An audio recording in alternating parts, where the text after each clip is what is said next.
Fala, galerinha, aqui é o Renan. A gente está reunido mais uma vez nessas intermináveis aulas à distância, né? E hoje para falar sobre as curvas de resposta em frequência para raízes complexas, que são as únicas curvas que faltam ser abordadas, né? A gente já viu raiz na origem, a gente já viu raiz real simples, a gente já viu ganhos simples. Óbvio que falta agora as raízes complexas e, pela nossa sorte, a gente não vai trabalhar com nada além disso na nossa disciplina, né? Então, o mais complicado que pode acontecer é esse tipo de raiz. Tá? Então, sempre que eu calcular as raízes de uma função de transferência e elas se apresentarem complexas, lembrando que quando elas forem complexas, elas sempre vão acontecer em pares conjugados, né? Eu vou poder buscar a forma quadrática de representação, né? E a gente já sabe aqui em controle como é que é essa forma quadrática. Eu vou fazer uma aula extra, especialmente para o pessoal de circuitos elétricos, explicando essa forma quadrática e óbvio que vou postar para vocês também. Por quê? Porque uma equação, uma quadrática é usada tanto em sinais, quanto em controle, quanto em circuitos. E ela aparece das mais variadas formas. Tá? Em análise 1, vocês gostam de trabalhar com S ao quadrado mais 2AS, né? Em controle, a gente gosta de trabalhar 2xi ômega n aqui.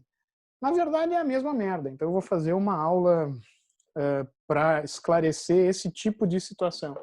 Em sinais, e aqui na nossa disciplina também, a gente preferiu muitas vezes essa representação por uma equação que gera raízes complexas. Vocês se lembram disso quando a gente fazia inversa, né?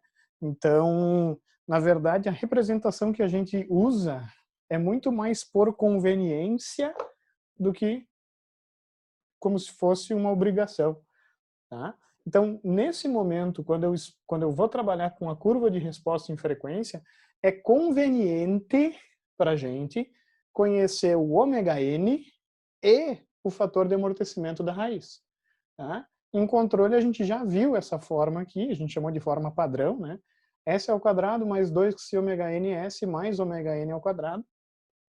Mas essa equação aqui de baixo, que é tão somente essa aqui dividido por ômega n ao quadrado, gera as mesmas raízes. É só lembrar do que é um polinômio, né?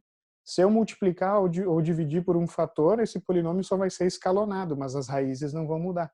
Os valores que zeram essa equação são os mesmos valores que zeram essa equação aqui de baixo. Tá? Então, quanto à raiz, essas duas equações vão ter as mesmas raízes.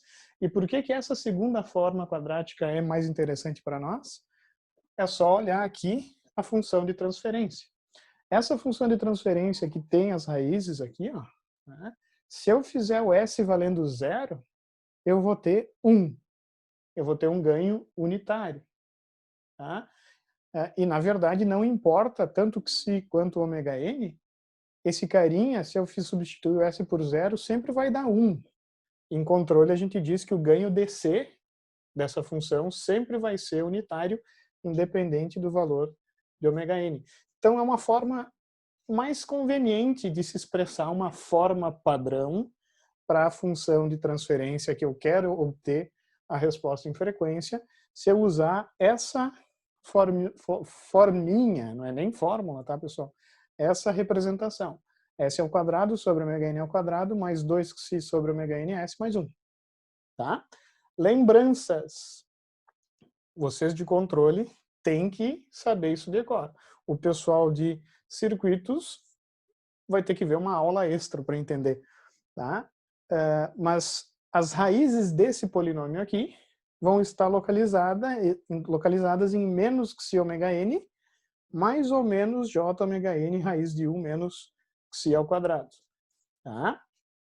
O que a gente tem que lembrar aqui é o seguinte: o módulo da raiz complexa é o ômega n. E o nome do ômega n né? A gente chama de frequência natural de ressonância, porque tem a ver, tem relação, íntima relação, com a frequência em que o sistema naturalmente ressona se o fator de amortecimento fosse nulo. Tá? Falando em fator de amortecimento, é esse Xi aqui.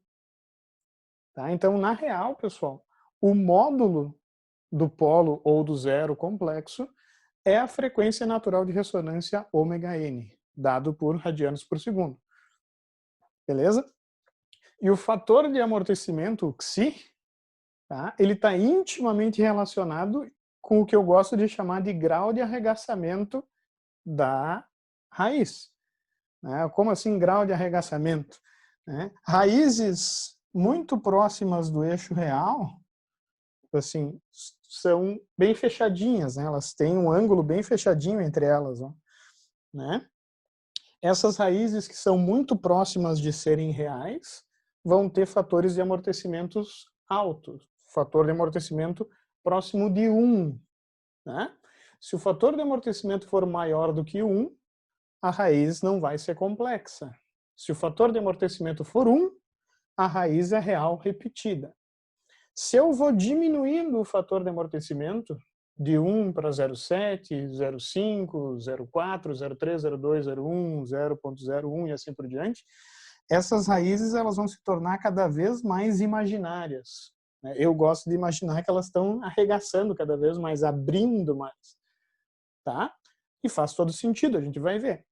Raízes com baixo fator de amortecimento geram respostas pouco amortecidas, ou seja, muito oscilatórias. Né? Raízes com alto fator de amortecimento vão responder muito parecido com raízes reais repetidas, ou seja, no caso limite até sem oscilação. Tá? Quem tem alguma dúvida quanto ao fator de amortecimento, à frequência natural de ressonância, assistam a aula que logo mais eu vou postar, logo mais durante a semana, sobre a forma quadrática. Tá? Mas, em resumo, o pessoal de controle sabe bem isso, o pessoal de circuitos vai saber bem também. Vocês têm que lembrar, o ômega-n é o módulo do polo. E o fator de amortecimento, quanto menor, mais imaginária vai ser a raiz. Ponto final. Tá? Agora, como que esse termo aqui ele vai responder no domínio da frequência? Vamos dar uma olhada. Ó. A gente sabe que a resposta em frequência basta que eu substitua o S por J ômega. Né? Então, fazendo essa substituição, eu vou ter isso como 1 sobre J ômega sobre ômega n ao quadrado. Como esses dois termos estão ao quadrado, eu posso juntar numa razão, né? Mais 2 vezes o fator sobre J ômega sobre ômega n, desculpa, vezes J ômega sobre ômega n, perdão, mais 1. Tá? De novo, parece uma coisa complicada, tá? E até, de fato, é bem mais chato que se estudar raiz real, admito. Tá? Mas o que acontece com essa resposta? Ó, vamos dar uma olhada. Primeiro, já vou falar isso, eu já falei isso na aula passada sobre raiz real. A frequência de quebra está sempre associada ao módulo da raiz. Ponto. Tá? O módulo da raiz complexa é sua frequência natural de ressonância. O módulo da raiz real é a própria localização da raiz. Tá? Então, na verdade, eu posso até colocar essa máxima. A frequência de quebra é o módulo da raiz. Tá? Por que isso, pessoal? Se vocês olharem, eu tenho uma razão entre ômega e ômega n aqui. Eu também tenho uma razão entre ômega e ômega n aqui. Eu posso, então, reescrever isso um pouquinho melhor, olha só. Posso reescrever isso dessa maneira. Ó. J ao quadrado é menos 1. Então, vai ficar menos ômega sobre ômega n ao quadrado mais 2 vezes J Xi, né? Vou isolar o J aqui. J2 Xi ômega sobre ômega n mais 1. Tá? Então, na prática, pessoal, se eu olhar e estudar matematicamente essa função, lembrando que ômega n é fixo, depende da localização da raiz, no caso do polo aqui. E ômega está variando de 0 até infinito, porque de fato é a resposta em frequência, é função de ômega. Tá? Fica meio óbvio de pensar que se o ômega for muito menor do que o ômega n, esse termo aqui vai ser muito pequeno. Tá? Esse termo vai ser pequeno, não muito, mas vai ser pequeno. Tá? Então, na prática, eu posso de novo fazer aproximações grosseiras, e nesse caso vai ser bem grosseira, tá, pessoal? Do comportamento da resposta em frequência. Por exemplo, se o ômega for muito menor do que o ômega n, o que isso me indica? Que a frequência do sinal é muito menor do que a frequência de ressonância do meu sistema. Se eu pensar isso, a razão ômega sobre ômega n vai tender, eu posso aproximar isso, não é nem questão de tendência, eu posso aproximar isso por 0. Consequentemente, a resposta em frequência do meu sistema vai se aproximar, se isso aqui é 0 e se isso aqui é 0, bom, vai ficar 1 sobre 1, que é 1. Que era o que eu via na resposta das raízes reais. Tá? Das raízes reais, se eu fizesse baixa frequência, se eu estudasse baixa frequência, eu sempre vou ter um comportamento unitário para as formas padrão. Né? Como é que eu interpreto esse resultado? Né? Esse é um sisteminha que é basicamente isso aqui. Ó. Obviamente, eu teria que calcular ou até mesmo ensaiar para descobrir quem que é o ômega n e o xi. Tá? Mas por que eu sei que esse carinha tem raiz complexa? Pela própria, coloquei uma posição inicial, larguei. Pela própria resposta do meu sistema, né? Ele tem uma característica oscilatória evidente, então ele tem raiz complexa. Olhem o que acontece com a resposta do sistema a baixa frequência. Ó. Coloquei uma senoide. Pode ver que a entrada é virtualmente igual à saída, assumindo como entrada o deslocamento do ponto em que eu seguro e como saída o deslocamento do transformador aqui. Tá? Agora, esse comportamento ele vai mudar, ó, conforme a frequência aumenta. Tá? E diferente da raiz real, percebam que a saída já é bem maior que a entrada. Né? A gente vai ver o porquê agora. Tá? Mas a baixa frequência, ó, a baixa frequência, a saída é igual à entrada, ou seja, a função de transferência é unitária. Tá? Se eu avaliar, pessoal, a frequência, e agora vocês vão entender o porquê que eu posso ter esse comportamento estranho em que a saída aumenta. Se a frequência de trabalho, a frequência de excitação do meu sistema, da entrada, né, for igual à frequência de ressonância do meu sistema, obviamente a razão ômega sobre ômega n vai ser igual a 1. Tá?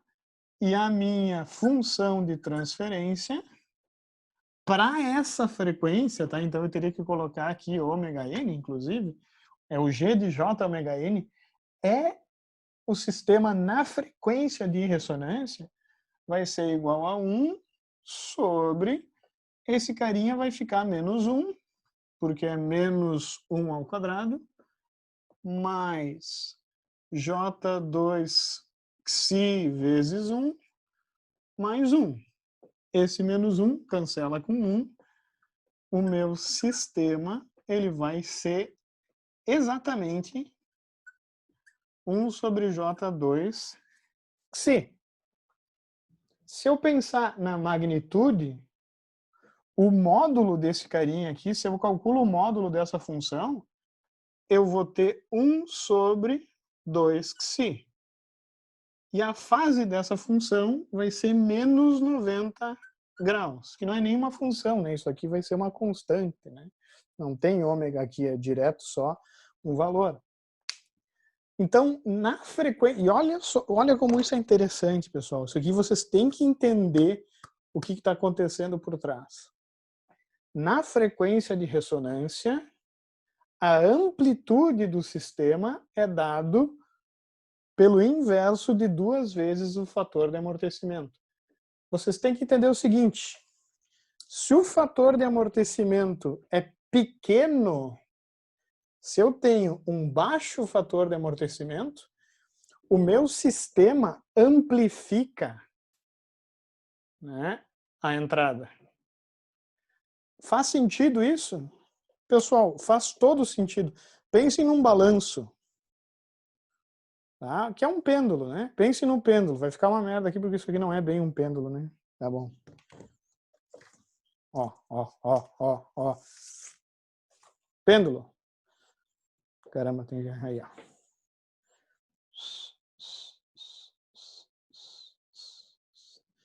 Tá? Se o sistema tem uma característica oscilatória natural, né? E eu excito ele com uma frequência próxima da frequência natural de oscilação, olha só, 1, 2, 3, 4, olha só, 1, 2, 3, 4.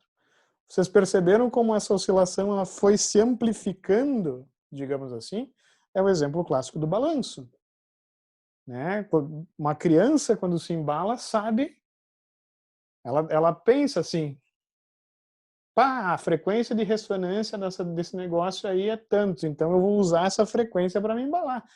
Óbvio que ela não sabe da teoria, mas ela naturalmente sabe que se eu excitar esse sistema com essa frequência, ele vai gostar, ele vai amplificar essas componentes, né? E mais, quanto mais o sistema for oscilatório, maior vai ser a resposta do sistema a essa componente de frequência. É exatamente isso que matematicamente é traduzido por essa equação.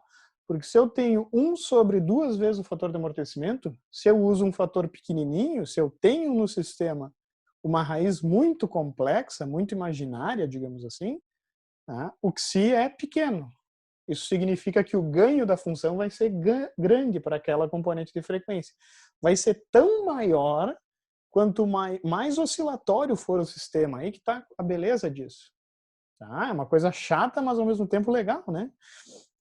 Um sistema que não oscila muito, que tem uma característica oscilatória que não é muito visível, vou tentar forçar aqui para diminuir o fator, para aumentar o fator de amortecimento. Vai ser um sistema que ele não vai oscilar tanto. Ó. Eu estou segurando aqui, mas é óbvio, né? Mas só que se eu deixo ele ter uma resposta com fator menor, olha como ele oscila muito mais. Tá? Então isso aí faz todo sentido. Faz todo sentido. Quanto menor o fator de amortecimento, maior o ganho na frequência de ressonância. Beleza? Uma coisa interessante é a fase. Isso também é facilmente visualizado aqui, né? Quando eu estou oscilando o pêndulo, a entrada, ó a entrada como está defasada da saída. Ó. Né? Quantos graus? 90 graus. Porque quando está vindo para cá, eu estou puxando. Daí quando ele está na metade, mais ou menos, eu puxo para cá. Ó. Tá? Não é que vocês estão me entendendo até mal, acho, eu estou me expressando mal. Não é que eu faça isso de propósito, o sistema responde à minha entrada assim. Eu não estou preocupado. Ó. Se eu estou na frequência de ressonância, eu vou ter uma defasagem mais ou menos de 90 graus para o sistema que tem raiz complexa pura. Né? Ou seja, quando eu estou subindo, o sistema está sempre 90 graus atrasado de mim. Tá? É uma característica da raiz complexa. Agora, se eu trabalho com frequências muito acima da frequência de ressonância do meu sistema, e lembrem-se que a frequência de ressonância não é exatamente a frequência que o sistema oscila, mas ela tem íntima relação. Então pode ver que a frequência nesse sistema é essa aqui. Ó. Se eu excitar ele com uma frequência muito maior, percebam que a saída é bem baixa, né? Por quê? Ó, vou mostrar matematicamente para vocês. Se o ômega é muito maior do que o ômega n, eu posso dizer que ômega sobre ômega n é muito maior do que 1, com certeza. Por óbvio, né? Se ômega sobre ômega n é muito maior do que 1, eu posso desconsiderar esse carinha. Primeira coisa. Mas a segunda coisa é o seguinte, ó.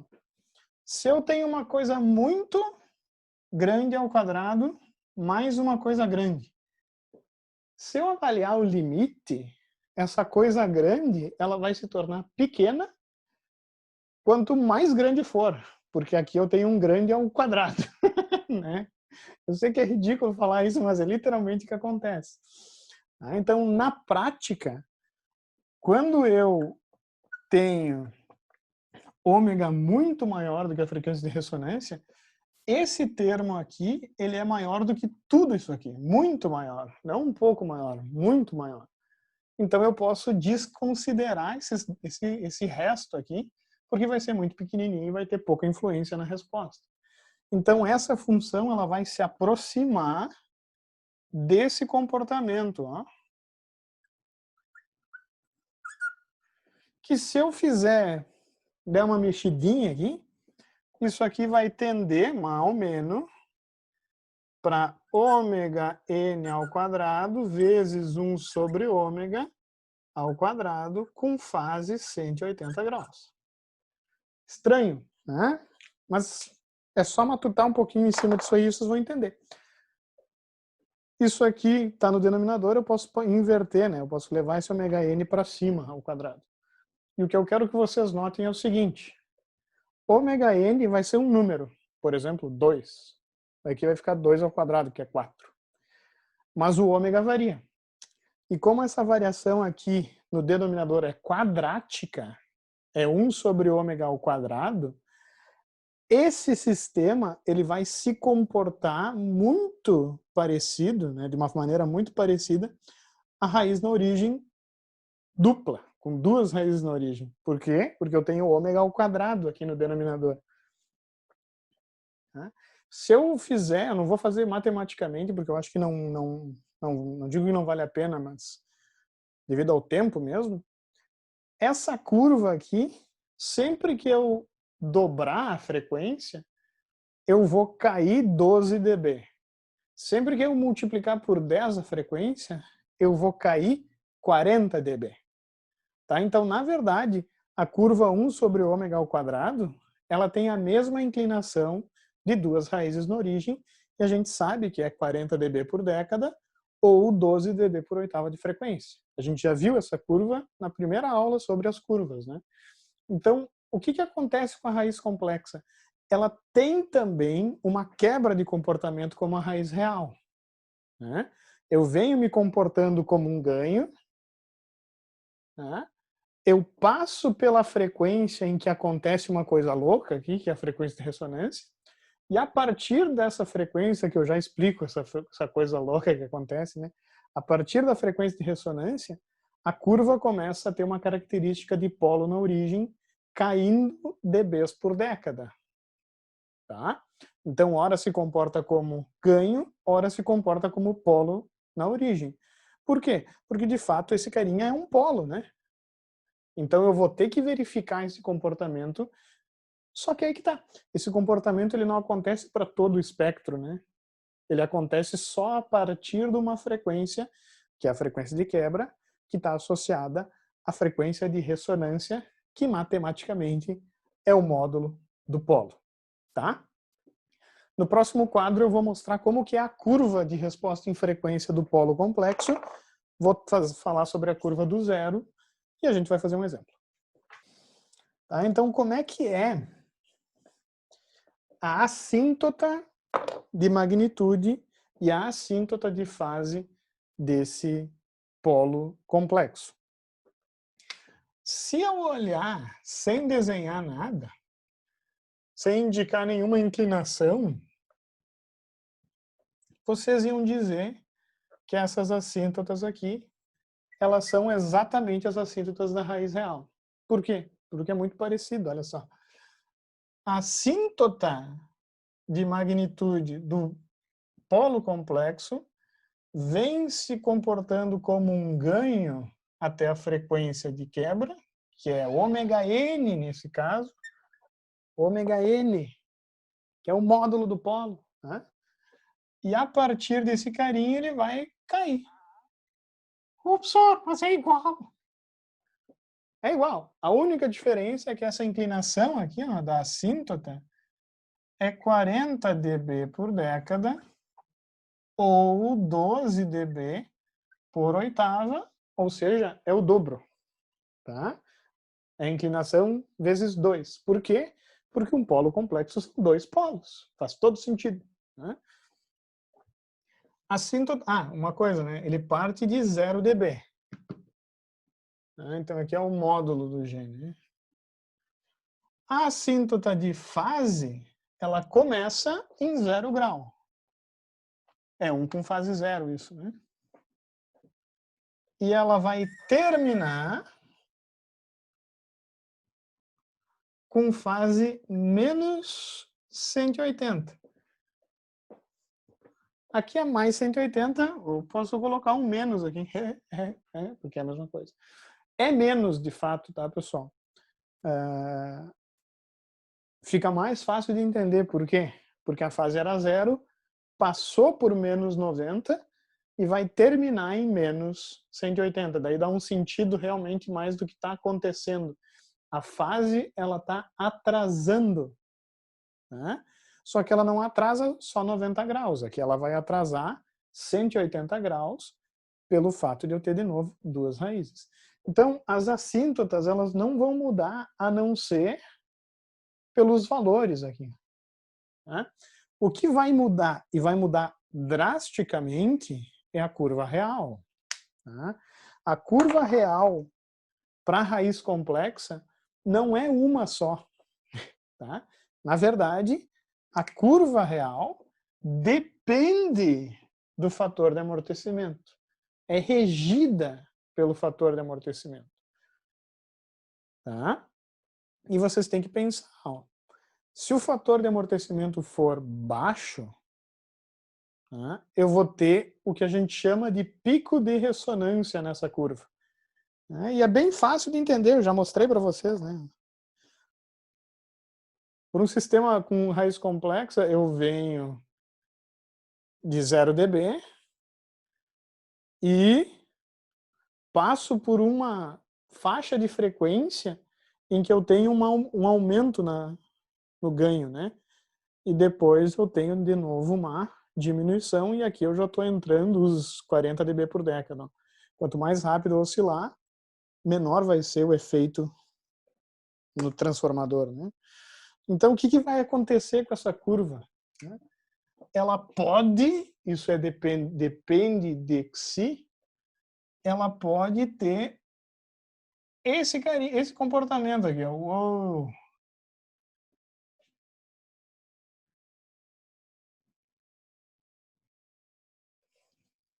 Né? O quanto esse pico aqui vai se afastar da assíntota é tão somente função de Xi. Na verdade, esse valor aqui, ele é dado por 1 sobre 2 Xi, que é o ganho na frequência de ressonância. Porém, como esse gráfico é em decibéis, eu, na verdade, tenho que calcular 20 vezes log na base 10, vou só deixar log, tá? De 1 sobre 2 Xi. E daí eu consigo saber exatamente o quanto o meu sistema sobe ou não, pessoal. Por quê? Ó, é bem interessante isso. Não quero que vocês se viciem achando que todo sistema com raiz complexa vai ter uma ressonância evidente. Não.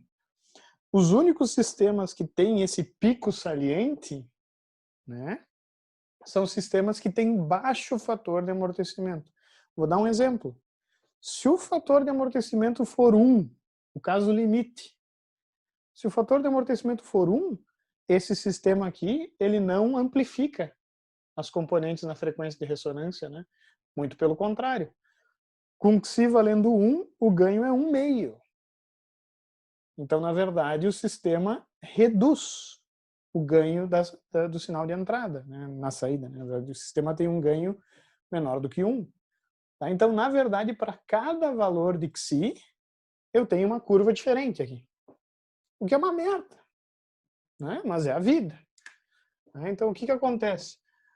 Eu posso ter uma curva assim, ó. Essa curva roxa aqui eu até vou colocar. Opa. Deixa essa...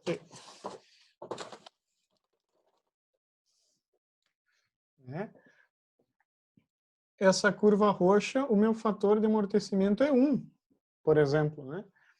Se eu vou diminuindo o meu fator de amortecimento, essa curva ela vai ficando assim. Ó. Se eu continuar diminuindo, eu começo a ter evidente um pico de ressonância, porque eu estou com raízes muito complexas. E se eu continuar, óbvio que eu posso continuar subindo aqui essa curva. Na verdade, eu tenho infinitas curvas de acordo com o meu fator de amortecimento. Tá? Então, cuidado com isso. Eu vou ter que calcular para saber aonde o sistema vai cruzar na frequência de ressonância. Né? E fica bem fácil. Né? Se o fator de amortecimento for 0,5, o sistema cruza exatamente nesse ponto aqui. É mais ou menos essa curva que eu desenhei aí. Tá? Mas na apostila está bem claro, depois eu mostro para vocês os desenhos da apostila que não são nem comparados com esses desenhos atrozes aqui que eu estou fazendo. Né? Na fase, né, para fator 1, e lembre-se que fator de amortecimento unitário, eu tenho raiz real repetida. Né? Eu vou ter literalmente a curva de raiz real, aquela curva bem suave, que demora toda 2 décadas, na verdade, para se acomodar. Agora, quanto mais complexa for a raiz, quanto menor o fator de amortecimento, essa raiz aqui, ela vai começar a ficar essa curva, desculpa, ela vai ficar cada vez mais parecida com a curva assintótica. Pode parecer estranho, né?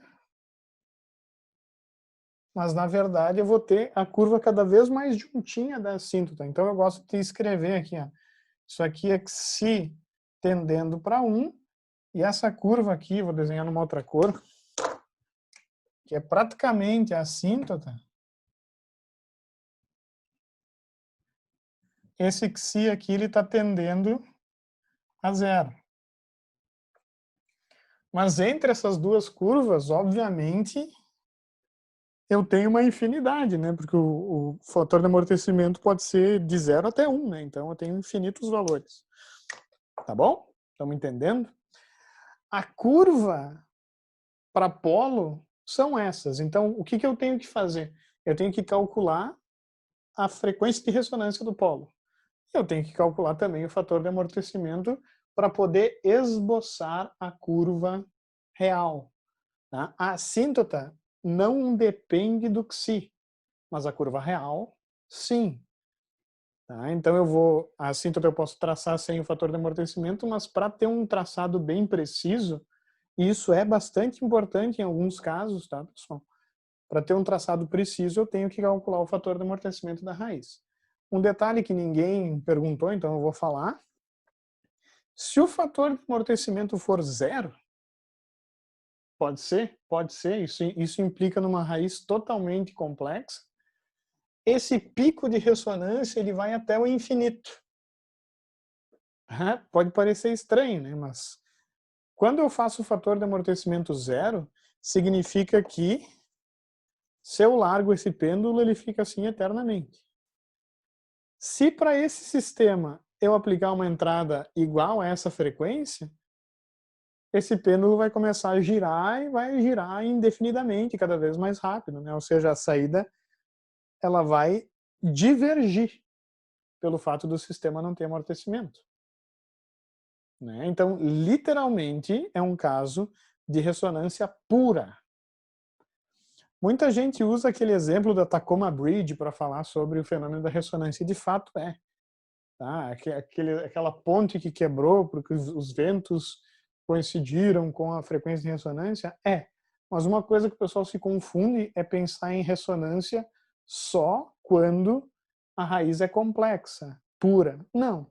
O fenômeno da ressonância acontece para qualquer raiz complexa, pessoal.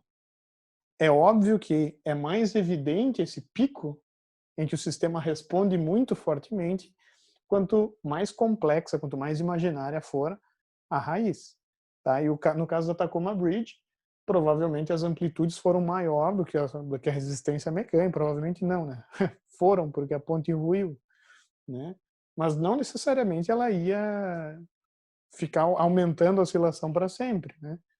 Na verdade, ela estava trabalhando na frequência de ressonância, onde as amplitudes eram muito grandes, né? E a ponte acabou não resistindo, né? Bem rápido eu vou desenhar a curva do zero. Por quê? Se eu entendi a curva do polo, a curva do zero é literalmente o inverso. Mas tem uma diferença que é fundamental. O meu zero complexo, a função é s ao quadrado sobre ômega n ao quadrado mais 2xi sobre ômega ns mais 1. Tá? A curva é 0 dB e vou subir 40 dB por década ou 12 dB por oitavo. Pode ver que essa curva ao contrário, assim, tá, né? E a fase vai partir de 0 grau e tender para mais 180, passando por mais 90. Eu não vou desenhar todas as curvas, tá? Não vou desenhar todas essas curvas aqui. Mas a curva real para o zero, ao invés de ter um pico, é óbvio que vai ter um vale, digamos assim, né? E essa distância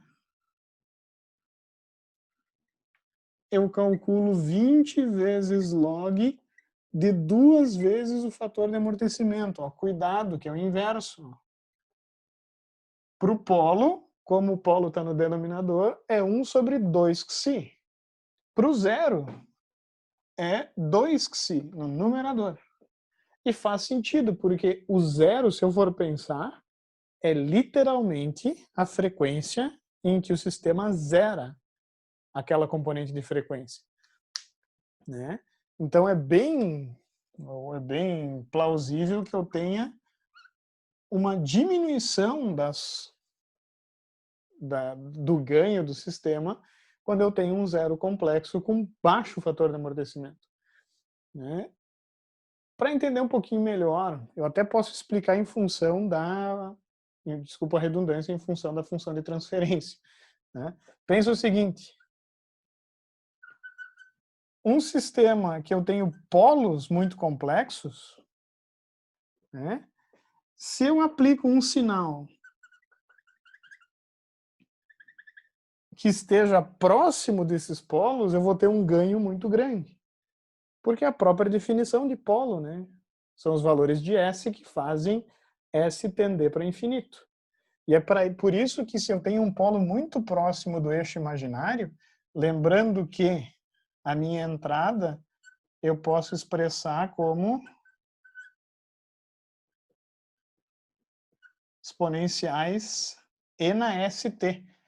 Se é um cosseno, na verdade, é isso aqui. Se é um seno, é isso aqui sobre 2j, né? Mas continua tendo as mesmas exponenciais, né? Então isso faz sentido também lembrando da transformada de Laplace, né? Se a frequência do sinal estiver próxima do polo, o meu sistema amplifica aquelas componentes.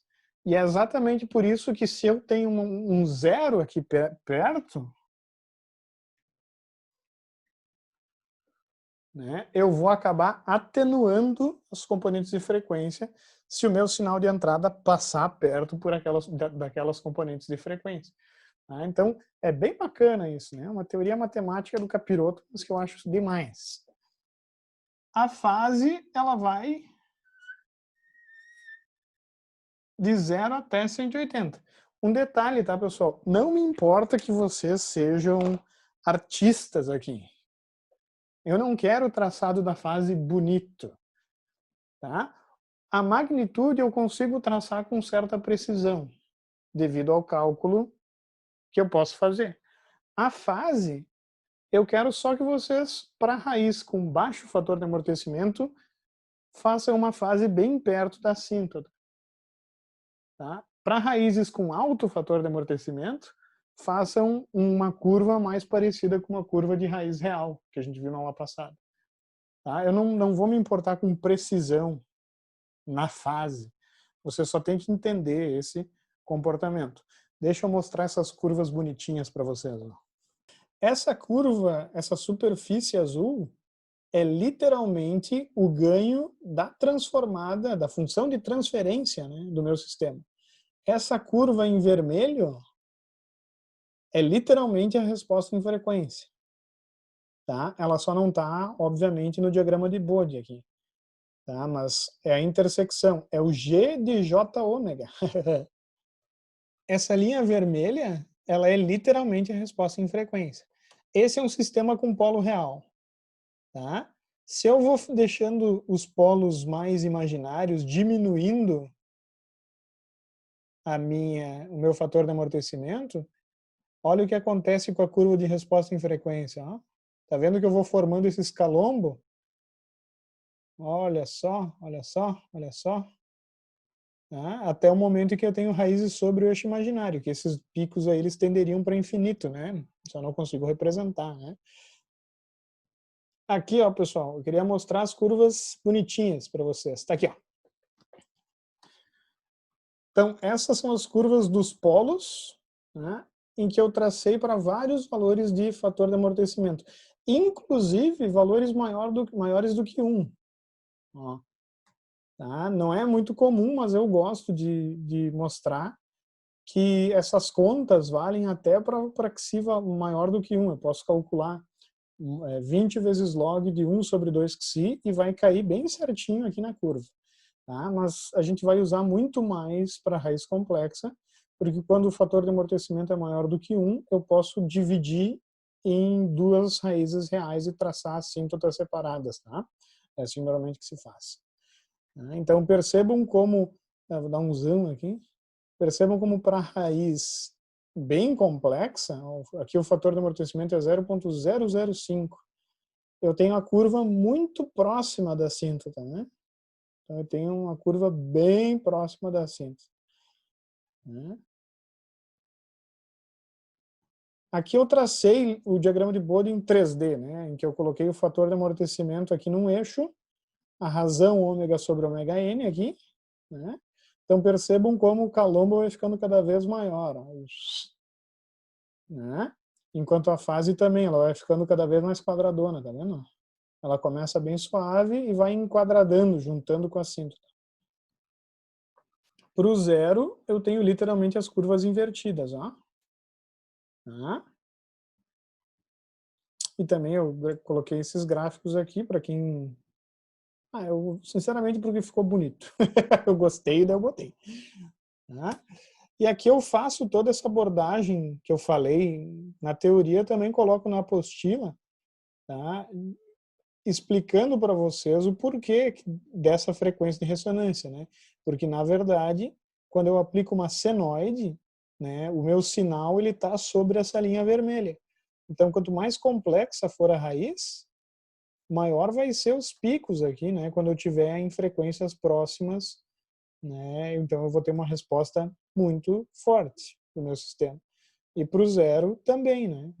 Eu vou ter uma atenuação muito forte se eu trabalhar com frequências muito próximas às frequências do meu polo, do meu zero, no caso, perdão. Então, para gravação, né? Quando eu trabalhar com frequências muito próximas ao meu zero. E aqui na apostila eu, inclusive, resolvo um exemplo bem, não digo cascudo, né, mas que tem todas as curvas, ó. Tem zero real, polo complexo e polo na origem, né? Então eu faço todo o desenvolvimento aqui das curvas de resposta em frequência, tá? Vamos fazer um exemplo, então. Deixa eu... Eu falei vagamente na aula passada, né, das relações no... O pessoal de circuitos vai matar rápido, né? Só para lembrar. O capacitor, a impedância é J ômega C. Quem não viu ainda em controle, quem não fez análise 2, vai lembrar não, né? Mas vai ver isso logo logo. Né? Então isso aqui é a impedância no capacitor. Mas não precisa, tá? Porque eu posso equacionar a equação diferencial desse bagulho e aplicar Laplace e vai ter os mesmos resultados. Eu posso pensar nisso como 1 sobre SC. A impedância no indutor é J ômega L, mas é preferível que vocês já pensem nela como SL. Tá? Só para vocês lembrar, impedância no indutor. Por quê? Acreditem, pessoal de controle que não fez análise 2. No domínio da frequência, eu posso pensar nesse circuito como uma coisa doida. Essa indutância vai ser S vezes L, e essa capacitância ela vai se tornar 1 sobre SC. E daí eu posso fazer esse circuito como se eu estivesse fazendo um circuitinho só com resistências. Só que essas resistências, elas são resistências mágicas. Na verdade, essas resistências elas variam com a frequência, e é exatamente isso que o S denota. Né? Que tanto o indutor quanto o capacitor, eles mudam o comportamento de acordo com a frequência ômega que a fonte VI tiver. Olha só que bonito. Isso é o que a gente chama de impedância depois. Né?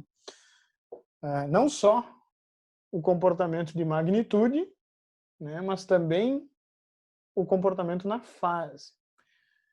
O pessoal de circuitos vai entender o que eu vou falar, vai fazer aqui, e o pessoal de controle que não fez circuitos 2 meio que vai ter que acreditar.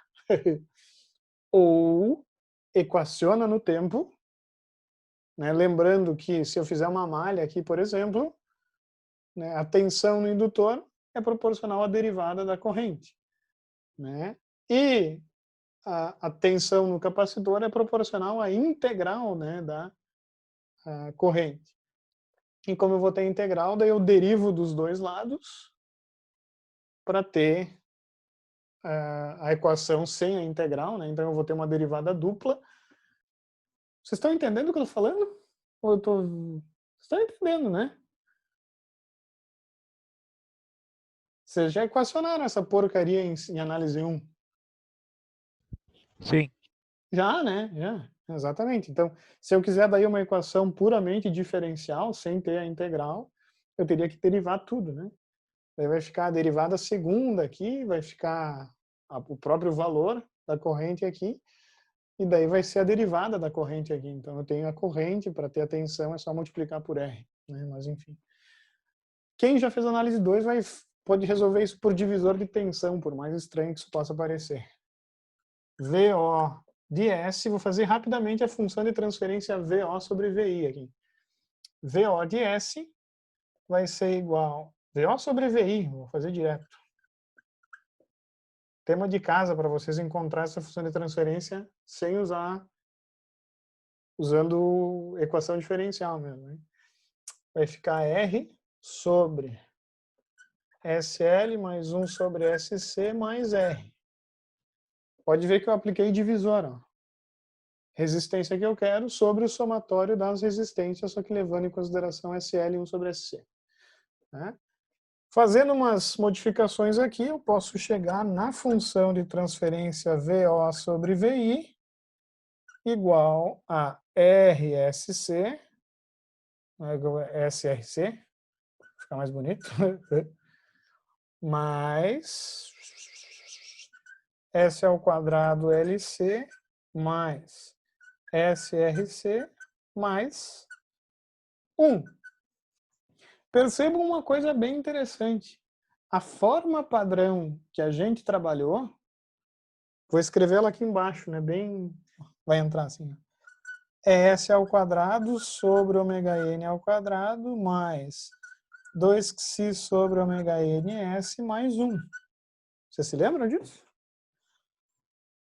Tá? Então, na prática, eu já tenho tudo pronto aqui, só que o problema, entre aspas, é que a frequência de ressonância e o fator de amortecimento são funções de R, L e C. Tá? Então, na verdade, para qualquer valor de R, L e C, eu vou ter um valor de ômega n e um valor de xi diferentes. Tá? Então, eu posso ter várias situações nesse caso. Na verdade, posso ter 3 situações. Dependendo dos valores de R, L e C, eu posso ter raízes reais distintas. Isso, na verdade, é função do xi. Tá? Então, se o xi for maior do que 1, eu tenho raiz real distinta. Se o xi for 1, raiz real dupla. Xi menor do que 0 vai dar raiz complexa, menor do que 1, desculpa. Viajei. Raiz complexa. E para esse circuito eu não vou ter, eu não caio no caso em que o fator de amortecimento vai ser menor do que 0, tá, pessoal? O fator de amortecimento menor do que 0 significa que eu tenho raízes no semiplano direito. Né? Mas o fato é, agora eu posso colocar, por exemplo, LC igual a 1. E eu jogo com o R para determinar o meu xi. Tá? Mas na prática, pessoal, quem fez análise 1 se lembra que existia uma condição. O professor Canali chamava esse carinha aqui de 2A ou 2-alfa. E daí ele colocava uma condição. Se tal coisa for menor do que tal coisa, eu tenho a resposta subamortecida. Se não, é a resposta criticamente amortecida. Se não, é a resposta superamortecida. É a mesma merda. Se o fator de amortecimento for maior do que 1, resposta superamortecida. Criticamente amortecida, subamortecida. Então, na verdade, vocês estão estudando a forma quadrática de outra forma, vocês vão chegar no mesmo resultado que a análise 1. Tá? Que fique claro. Então, a gente pode chutar valores de R e LC. Podemos? Podemos. A gente está aqui no mundo da matemática, um mundo maravilhoso da matemática. Então, eu posso imaginar que eu tenho um capacitor de 1 Faraday, eu tenho um indutor de 1 Henry, né? Embora seria interessante fazer coisas diferentes aqui, mas enfim. E o meu resistor,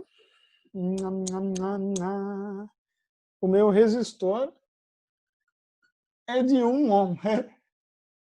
Tudo 1. Minha função de transferência, VO sobre VI, se torna S, olha que alegria, S ao quadrado mais S mais 1. Né? E para a aula que vem, vocês me tracem esse diagrama de Bode, que é literalmente a resposta em frequência desse sistema. Uma coisa, pessoal, vamos trabalhar aqui. De propósito, vamos exagerar, colocar 1/4. É um mundo maravilhoso da matemática, né? Um resistor de 1/4 de ohm. Isso aqui vai ficar S sobre 4. E aqui vai ficar S sobre 4 também, né? Isso. Por que eu fiz isso? O fator de amortecimento vai diminuir. Tá? Então eu vou ter uma resposta mais complexa e daí o diagrama de Bode vai ficar mais interessante. Pessoal, para a aula que vem, primeira coisa que eu vou fazer vai ser traçar esse diagrama de Bode para vocês. Então, tentem fazer isso até quinta-feira. Quinta-feira a gente conversa. Aquele abraço, pessoal. Boa noite.